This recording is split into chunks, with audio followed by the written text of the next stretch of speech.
Cabinet બેઠકમાં પાક નુકસાન અને સહાય પર ચર્ચાઓ થઈ છે। ખેડૂતોને બેઠા કરવા માટે સહાય પેકેજ જાહેર કરાયું છે। કૃષિ મંત્રીએ આ વાત કરી છે। નવા પેકેજમાં પિયત અને બિન પિયત સમાન ગણાવાયું છે। ખેડૂતોને વધુ 190 કરોડ રૂપિયાની પણ સહાય મળશે। વાવ, થરાદ સહિત 5 જિલ્લાના ખેડૂતોને લાભ થશે। કૃષિ મંત્રીએ આ વાત કહી છે।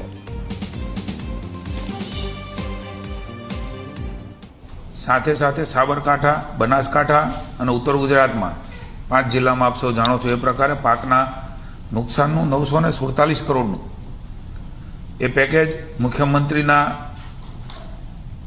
ઉદાર અભિગમથી જાહેર કરેલું। પિયત અને બિન પિયત એ અલગ અલગ ત્યારે હતું। નવા પેકેજમાં પિયત બિન પિયત એ સમાન ગણ્યું છે, ત્યારે એ વિસંગતતા દૂર કરી અને એમના કારણે 190 કરોડ રૂપિયા એ વધારાના ત્યાંના કિસાનોને મદદ કરવાના હેતુથી મળવાના છે।